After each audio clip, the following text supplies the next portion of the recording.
Welcome back class 9th। So last chapter number 4th में और chapter number 3rd में किसके बारे में पढ़ा था? We studied about atom, molecules and structure of atoms. कैसे इलेक्ट्रॉन्स, प्रोटॉन्स और न्यूट्रॉन्स अपना वर्क करते हैं, कैसे इलेक्ट्रॉन्स एनर्जी गेन करते हैं, ठीक है। So we studied about that thing, but now in this chapter this is the next unit. We completed our first unit. Now this is the second unit and it's all depend on the cells. So chapter 5 is, in the chapter 5 we are going to study about fundamental unit of life. हमारी body के अंदर या animals की body के अंदर क्या होते हैं? मेम्ब्रेन्स होते हैं। प्लांट्स में भी मेम्ब्रेन्स होते हैं। सो उन मेम्ब्रेन्स में क्या होते हैं कि सेल्स होते हैं और वही सेल्स वर्क करते हैं हमारी लाइफ के लिए। Circulation of in the their uses in the respiration. So this is a important point. The cells are most important thing, plants, animals and humans. So we are going to start it. First, what is the cells? So अगर cell के बारे में बात कर रहे हैं तो पहले हम सेल की डेफिनेशन ही देखेंगे। So cells are basic structure and fundamental unit of life. कहाँ होते हैं सेल? मेम्ब्रेन्स में होते हैं। और cell was discovered by Robert Hooke. Cell को किसने डिस्कवर किया था? रॉबर्ट हुक ने। A number of cell can be work together to form tissues and organs. जो हमारी बॉडी के अंदर ऑर्गन्स होते हैं, जो टिश्यूज होते हैं, how can they make? They are just make from the cells. They are using cells to making by them. So the next point is cellular respiration. This is a uses in the respiration. Cellular respiration is a process by which the food release energy. आपने respiration के बारे में पढ़ा था, aerobic और anaerobic. In the 8th class we studied about aerobic, presence of oxygen, anaerobic, absence of oxygen. जब food breakdown होता है तो क्या करता है? एनर्जी रिलीज करता है। But where it could be possible? It is possible in the mitochondria. Mitochondria में क्या होता है? ये प्रोसेस पॉसिबल होता है। ये this process is happened in mitochondria में। Cells observe glucose from the food. जब भी सेल ब्रेकडाउन होता है, फूड ब्रेकडाउन होता है तो क्या होता है? ग्लूकोज रिलीज होता है, ग्लूकोज और वाटर। तो जो ग्लूकोज ऑब्जर्व निकलता है, किससे कौन ऑब्जर्व करता है? That is observe by the cells. और इसको बर्न करता है और प्रोवाइड करवाता है, किसमें? कन्वर्ट करता है एनर्जी में, ठीक है। सो ये this is the introduction of cell, कि सेल क्या है और क्या काम करता है। Now we are going to study about structure organisation of cells, how structure can be form, ठीक है। प्रोकैरियोटिक एंड यूकैरियोटिक सेल्स, दो तरीके के सेल्स होते हैं। प्रोकैरियोटिक सेल्स और eukaryotic cells, two types of cells होते हैं, ठीक है। Prokaryotic cells are primitive and lack well defined muscles. किससे किसको फॉर्म करते हैं? दे फॉर्म आर मसल्स, ठीक है। और यूकैरियोटिक सेल्स क्या करते हैं? एडवांस्ड सेल होते हैं। ये प्रिमिटिव यानी प्राइमरी सेल्स होते हैं और ये एडवांस सेल्स होते हैं। एडवांस सेल्स क्या कहते हैं? डिफाइन करते हैं हमारी मसल्स को, ठीक है। This is the primitive cells और this is the advance cell. Prokaryotic is the primitive cells और eukaryotic is advance cell. Eukaryotic में एडवांस सेल्स कैसे होते हैं? सेल स्ट्रक्चर कैसा होता है? वेल डिफाइंड होते हैं, ठीक है, कंप्लीटेड होते हैं। और सेल मेम्ब्रेन्स में क्या होते हैं? सेल बाउंड होते हैं। जैसे आपको स्टार्टिंग में बताया था कि सेल्स कहाँ होते हैं? सेल मेम्ब्रेन्स में, ठीक है। मीन्स आप कह सकते हो कि जैसे आप अपना इनका एक खुद का shell, this is the, you can assume that this is the cell and this is the cell membranes, ठीक है। कभी भी किसी भी आप लोग देखते हो कि अगर आप पीपल की पत्ती है या फिर किसी भी नीम की पत्ती है, मोस्टली अगर आप एग्जाम्पल हो कि पीपल का पत्ता, उसको आप जब सूखने के बाद देखते हो तो उसके ऊपर क्या होती है? कुछ लाइंस बनी हुई होती है, इस तरीके से, ठीक है, जैसे इस तरीके से लाइंस बनी होती हैं। These are the cell membranes, ठीक है। और इनका खुद का सेल मेम्ब्रेन्स होता है। अब इन सेल्स का, न्यूक्लियस का खुद का सेल मेम्ब्रेन्स होता है, तो जिसे क्या कहते हैं, nuclear membranes. Cell membranes is the outer carrying of cell, मतलब कवर करके रखता है सेल मेम्ब्रेन्स, तो मतलब उस सेल को क्या करता है, कवर करता है, प्रोटेक्ट करता है। It is a made of phosphorus lipid bilayer membranes. अलग तरीके का, this is the membranes of another type which is phospholipid bilayer membranes, मतलब this is a two type of layer bilayer. It is selectively permeable in nature. ये इसका प्रीमेम्ब्रेबल आप nature मानो कि जब भी ये ब्रेक डाउन होने की कोशिश हो रही होती है, मतलब जब ये ब्रेक डाउन हो रहा होता है, तो इसमें इसका खुद का एक ऐसा प्रोसेस होता है जिसकी वजह से क्या होता है, ये खुद को दोबारा से कवर कर लेता है, यानी दोबारा से बना लेता है। ठीक है, इसे अगर बेस्ट तरीके से डिफाइन किया जाए तो क्या कह सकते हैं हम, fluid mosaic model. Mosaic is the scientist. This is the given the membranes definition of membranes. So this is the fluid mosaic model. Next, we are going to read about diffusion. The movement of molecules from a region to their high concentration is known as diffusion. ठीक है, कोई भी molecule अपनी reason से उठकर but another reason में जाता है, यानी हाई कंसंट्रेशन में जाता है, तो that is called the diffusion.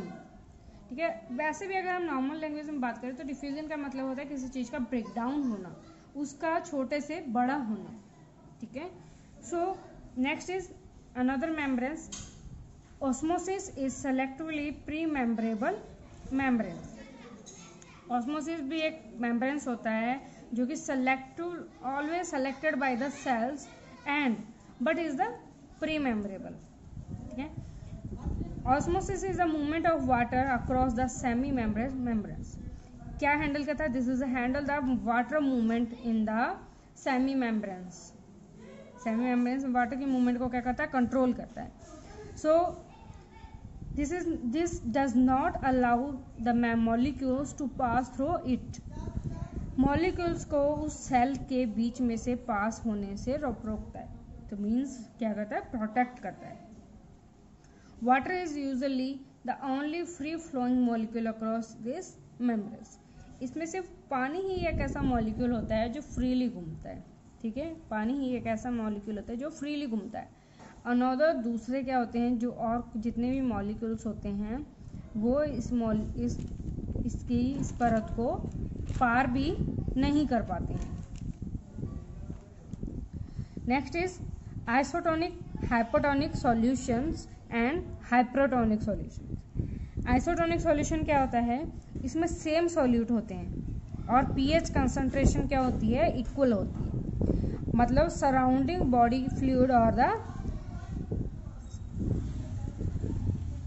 Body के जो सेल मेम्ब्रेन्स होते हैं उसके क्या होते हैं, पूरा उसके पीएच कंसंट्रेशन उसके सराउंडिंग होती है। आइसोटोनिक में क्या था कि सॉल्यूट इक्वल था। ठीक है, सॉल्यूट और पीएच कंसंट्रेशन की क्या थी, इक्वल थी दोनों। लेकिन हाइपोटोनिक सॉल्यूशन में क्या होता है, सॉल्यूट का अमाउंट कम होता है कंपेयर टू द फ्लूइड। जो उसके मेम्ब्रेन्स के आसपास जो फ्लूइड होता है उसके कंपैरिजन सॉल्यूट कम होता है। ठीक है, हाइपरटोनिक में इस सॉल्यूशन में क्या होता है, हायर कंसंट्रेशन होती है किसकी, सॉल्यूट की, किसके कंपैरिजन, फ्लूइड के कंपैरिजन, जिससे वाटर क्या करता है, पुश करता है सेल को और स्प्रिंकल करता है खुद को। यानी जब सेल एक पानी को क्या करता है, पुश करता है, तो स्प्रिंकलर यानी फव्वारे की तरह, फाउंटेन की तरह पानी बाहर आता है। Next is cell walls in plants. Plants are different from animals. ठीक है, डिफरेंट होते हैं सेल्स, मैंने अभी बात की थी, जैसे स्टार्टिंग में बात की थी हमने। इनमें क्या होती है, प्रेजेंस होती है सेल वॉल। हमने पहले की थी मेम्ब्रेन्स की बात, now it is the cell wall. ठीक है, सेल वॉल किससे बनी थी, cell wall is made of cellulose and gives a rigid structure to the plant. Plants को एक स्ट्रॉन्ग स्ट्रक्चर देता है, किससे बनाकर, सेलुलोज से। Next is cell organelles. इसमें क्या होता है, एंडोट्रोपिस। Endocytosis is investigation of cell membranes followed by the pinching of forming a membranes found unicells।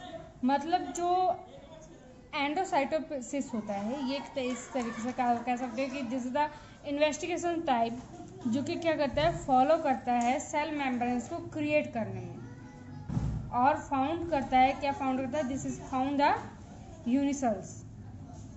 ठीक है, this is commonly seen in amoeba. This is usually found in amoeba. Now, nucleus and cells. Nucleus is the processing unit of the cell. It is the double membranes found organ. Starting में जब बात की थी पहले वाले में organs में, membranes में, तो क्या था, डबल शेल था, प्रोटेक्टेड था। तो न्यूक्लियस क्या होता है, एक डबल शेल यानी एक डबल मेम्ब्रेन से प्रोटेक्टेड होता है और which contains the genetic material for inheritance. इसमें क्या होते हैं, इसमें जेनेटिक मटेरियल्स होते हैं, ये अपने आप में उसके पेरेंट्स का जेनेटिक क्या होता है, संभाल कर रखता है फॉर द इनहेरिटेंस यानी for the further processing. Next is chromosomes. During the growth phase of the cell, जब एक सेल धीरे धीरे बढ़ रहा होता है, then chromatin condense into much thicker structure called chromosomes. यानी जब एक सेल धीरे धीरे बड़ा हो रहा होता है तब उसकी जो क्या होती है, what is the found it in, this is something found it in, this is the chromatin.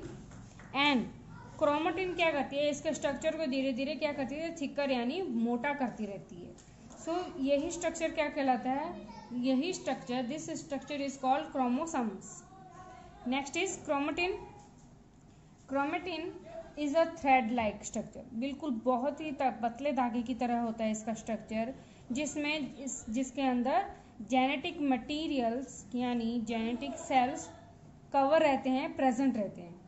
It is made up of DNA and protein molecules. किससे बना होता है, डीएनए और प्रोटीन मॉलिक्यूल से, ताकि इसके अंदर क्या रहे, जेनेटिक स्ट्रक्चर और जेनेटिक मटीरियल्स सेव रहें। The DNA contains the hereditary information needed for the structure and function of organism. DNA क्या कंटेन करता है, हेरिडिटी, यानी आप कह सकते हो कि एक वंश। ठीक है, मतलब जब भी डीएनए मैच होता है तब क्या होता है, डीएनए के बारे में, so from the DNA he, DNA क्या करता है, फॉर्म करता है एक जेनेटिक मटीरियल को। यानी डीएनए से ही आपके और आपके पेरेंट्स के और आपके in the future of the child, इन सब के बीच में क्या होता है, एक बॉन्ड, एक कनेक्शन, एक स्ट्रक्चर बना हुआ होता है। Next is cytoplasm. Cytoplasm is fluid found inside the cell. Cell के अंदर ये एक फ्लूइड होता है, एक लिक्विड की तरह होता है, और क्या इसका structure, this structure is different from the other sales. ठीक है, next is organelles. Organelles are structures present in the cytoplasm. ये साइटोप्लाज्म के अंदर प्रेजेंट होता है, किसमें, सेल के साइटोप्लाज्म के अंदर क्या होता है, ऑर्गेनेल्स। क्या करता है, हेल्प करता है फंक्शन करने को, सेल के अलग अलग तरीके के फंक्शन परफॉर्म करने में उसको हेल्प करता है। Next is endoplasm reticulum. Endoplasm reticulum is the membranes. Membranes like cell होता है और प्ले करता है integral role in interpretation of genetic information present in the nucleus. Endoplasmic क्या होता है, एक मेम्ब्रेन्स की तरह की शेप में सेल होता है जो कि प्ले करता है important role for the providing information about the genetics, यानी important about the DNA. Next is rough ER or smooth ER. Rough ER are the ones that have ribosomes on it. ठीक है, पहले हमने किसके बारे में पढ़ा था, साइटोसोम्स, और नाउ इट इज राइबोसोम। किससे बने होते हैं, न्यूक्लिक एसिड और प्रोटीन से। What, ribosomes. They are site of protein synthesis जो रफ ईआर होते हैं उनमें ऑल्सो क्या इन्वॉल्व होता है, उनमें फोल्डिंग प्रोटीन ऑलवेज इन्वॉल्व रहता है, ठीक है। स्मूथ ईआर में राइबोसोम्स नहीं होते हैं और इनमें सिर्फ प्रोटीन सिंथेसिस ही इन्वॉल्व होते हैं। And it is also have detoxing poisonous molecules in the smooth ER.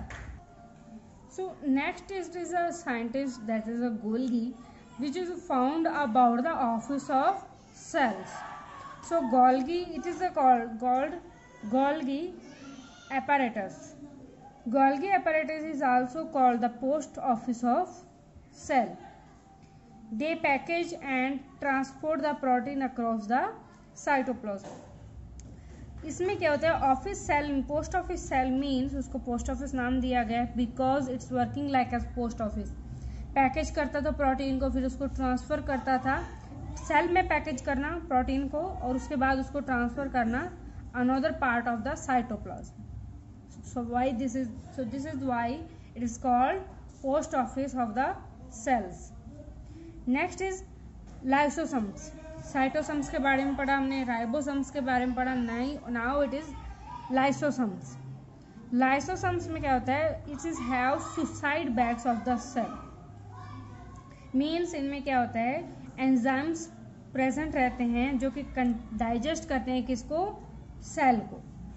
Lysosomes क्या हेल्प करता है, defence bye attacking a foreign object.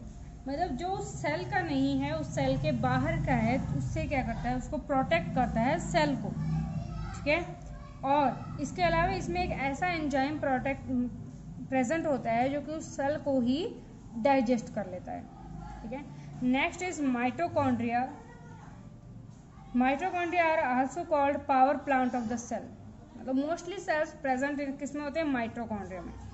Mitochondria generate ATP via electron transport chain.